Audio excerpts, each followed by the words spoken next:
Hi everyone, these are anatomy and physiology videos for healthcare students. In this video, we're going to discuss two parts of the skin, epidermis and dermis. Let's tackle the epidermis first. So the epidermis is the upper, thinner layer of skin. It is composed of keratinized, stratified squamous epithelium. Let's break that down. So the outer portion of the epidermis contains dead keratinized cells.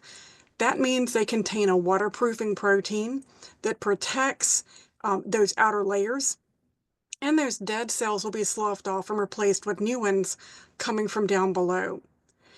Now, epithelial tissue is avascular. It gets nutrients and oxygen from the dermis. There are blood vessels down in the dermis, so those nutrients and oxygen diffuse up to the epidermal skin layer. Let's locate the basement membrane. I've drawn a yellow line here. That is the layer upon which your epidermis will rest. So that also gives you a great visual because now you can see from that yellow line to the top is where your epidermis is located. Below that yellow line, that's the dermis.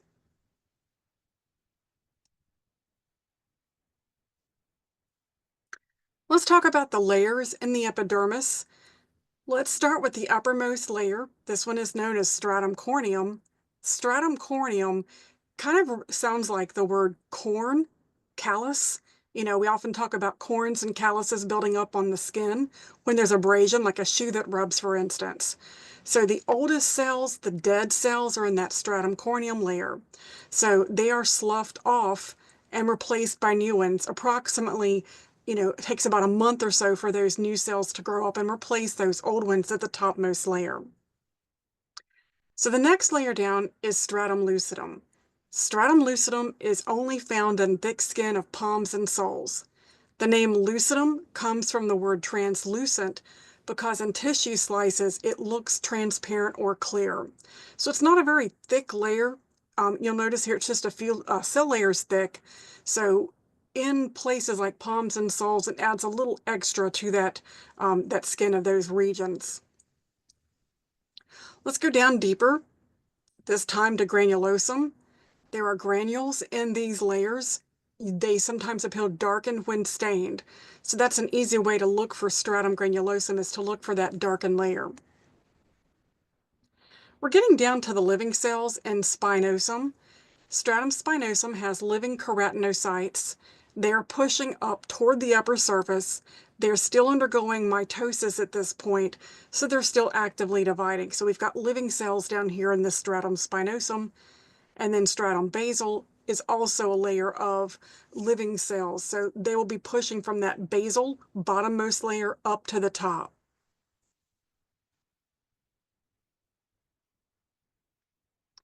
So in this picture, let's go through and find those 4 epidermis strata. Notice there's not a lucidum here. We're just going to locate the 4 that are listed.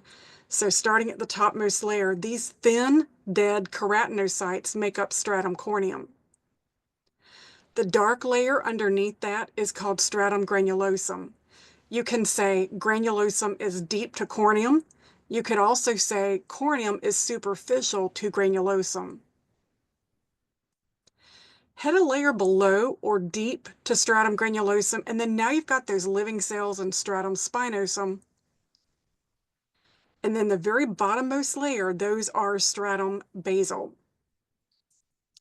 So a couple of easy ways to keep this straight are some little tricks, memory tricks here. Corny Lucy's grandma spent billions or bundles. That's an easy way to keep this straight from superficial to deep. Alternately, you can do better students give love and care. That's a deep to superficial way to keep these layers in order. Alternately, you can say from superficial to deep, come, let's get sunburned. So use one of these tricks to help you remember the layers in order from superficial to deep or from deep to superficial.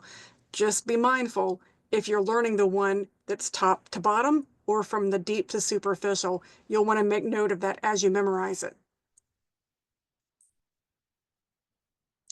Let's talk about cells found in the epidermis. Stratified squamous epithelial tissue. a tissue is made up of at least two cell types. So the predominant cell type in the epidermis is the keratinocyte. This is a cell that makes waterproofing protein called keratin, and it's making it down in stratum basal, being pushed up toward the topmost layer. So the reason your skin is dry is due to the keratin that's found in those upper layers of your skin.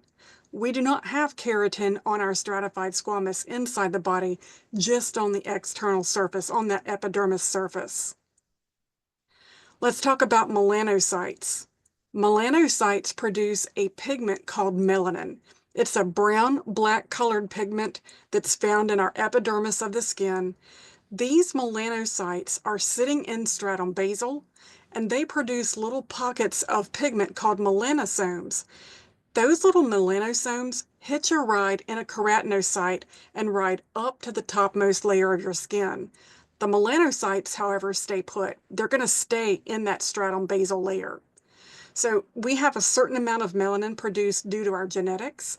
We also produce more melanin in response to UV radiation.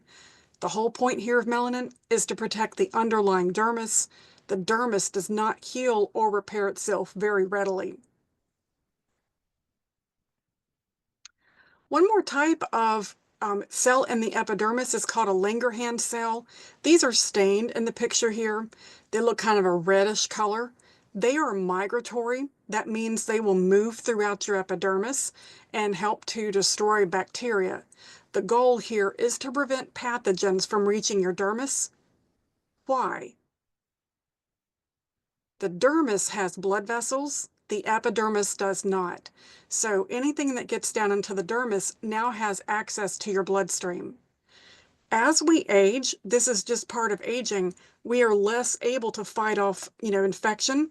There's less of these Langerhans cells, so we're more susceptible to things like skin infections as we age. So skin is actually a membrane. The epidermis and dermis together make up a dry membrane. It's called a cutaneous membrane. It is actually a type of epithelial membrane. Epithelial membranes are made of an epithelial tissue and an underlying connective tissue, and that's exactly what we're looking at here. So we're getting ready to travel from the epidermis down to the dermis. So I'd like to show you a junction between the epidermis and dermis, and I've outlined the basal part of the epidermis here with a yellow line. That serves as the epidermal dermal junction. And notice how it's ridged, kind of like an egg crate or like an egg carton. There's an important point behind why we have that groovy surface. That's because we don't want the epidermis to slip and slide away from the dermis. They are locked together with this hill and valley effect. In fact, this creates epidermal ridges. You can actually see them in the epidermis. You can also see them in some places on our skin, like palms, fingerprints, soles, footprints, and you can actually see dermal papillae. If you're down in the dermis, you'll see these hills that stick up like a fingertip, and that is a dermal papillae that creates the epidermal ridges or footprints and fingerprints on our hands and feet. And this is how skin is hooked together everywhere. You just happen to see it on certain regions where the epidermis is just thin enough to get those epidermal ridges and dermal papillae to show through.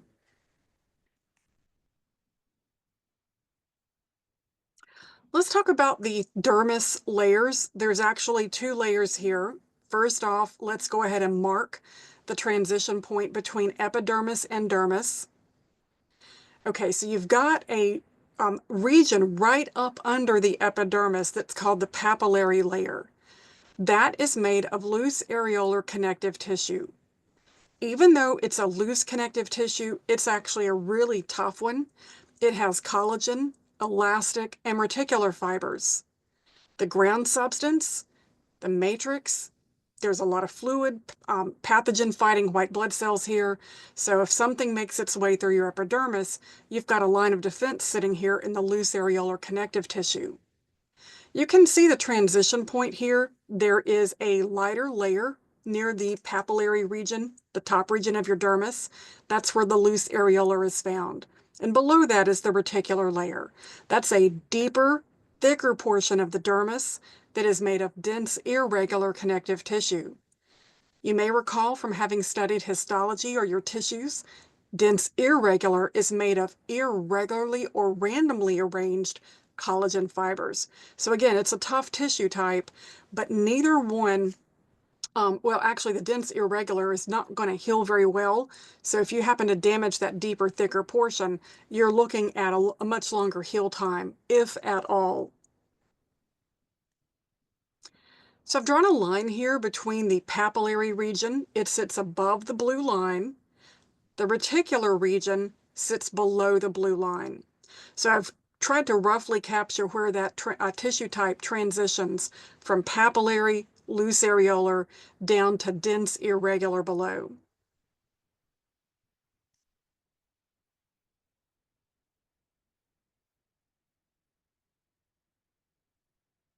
Let's take a look at this one.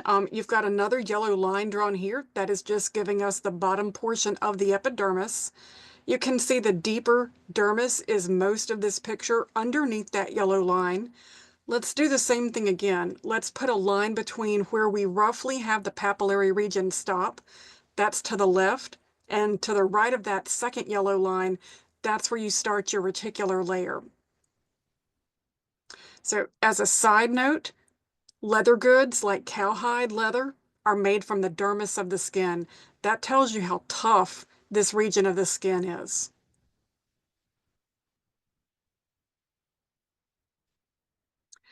So there is a region that sits below the dermis. It is technically not considered part of the skin. It's a subcutaneous layer known as the hypodermis. So I've got a yellow line marking the transition point from epidermis to dermis. Take a moment to appreciate how thick that dermis is. It's a much thicker region than that thin outer epidermis. Now, let's take a look below that dermis. Down below is a little region called the hypodermis. That's fatty tissue, it's connective tissue, it is subcutaneous fat, and so that's where a lot of our fat storage goes, is into that hypodermis, loose adipose connective tissue.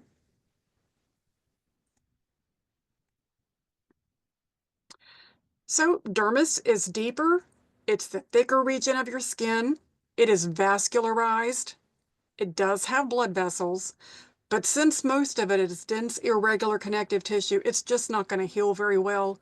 Oftentimes we have, stretch marks in there because if it grows too quickly or if it's damaged, we get scar tissue or stretch marks, because this tissue is not one to heal itself very readily. So I wanted to mention a few of the kinds of receptors we've got here. I've listed them out for you. These are sensory mechanoreceptors. Mechanoreceptor means that they're picking up some kind of mechanical movement near the skin, and that could be touch. It could be light pressure, like a mosquito landing on your arm. It could also be deep pressure, like somebody putting their fingers and then squeezing your arm.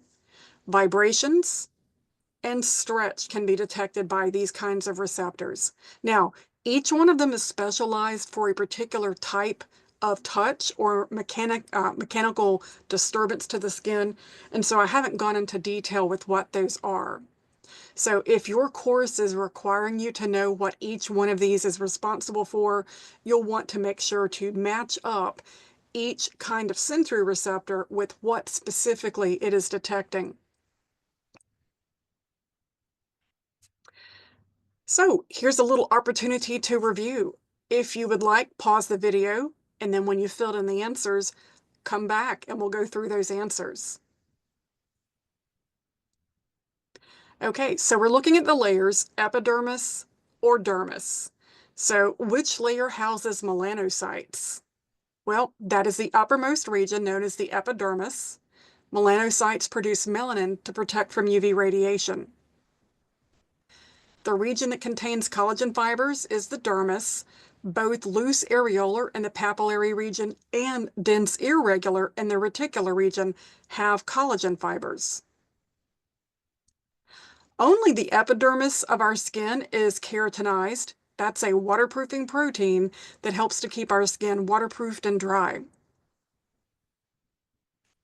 The dermis is vascular. The epidermis is avascular. That means there is not any kind of blood vessel supply directly in the epidermis. We only get nutrients, oxygen, and the removal of waste through diffusion from the epidermis down to those vessels in the dermis. Langerhans cells are in the epidermis. They're white blood cells that patrol. Epidermis repairs quickly. That's typical of an epithelial tissue. The dermis contains loose areolar connective tissue, and specifically, it's the papillary region that's made of that loose areolar connective tissue. And the stratified layers of the epidermis, that's what creates a protective layer from abrasion. Also helps to protect that underlying dermis.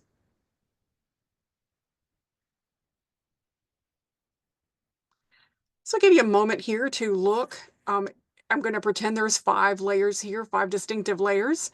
And so when you're ready, you can turn this back on and we'll go through the answers. All right, starting with that blue line at the very top, that is epidermis. It is stratum corneum. The next line is pointing at that dark layer called granulosum. That's stratum granulosum. Below it is a living layer of cells or strata that's called stratum spinosum, still in the epidermis.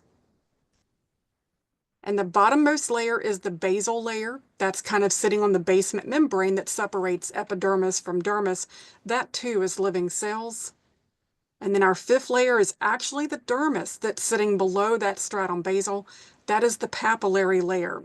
So it's made of loose areolar connective tissue.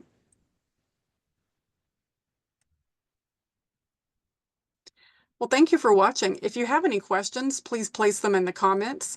If you enjoyed this video, please follow my channel.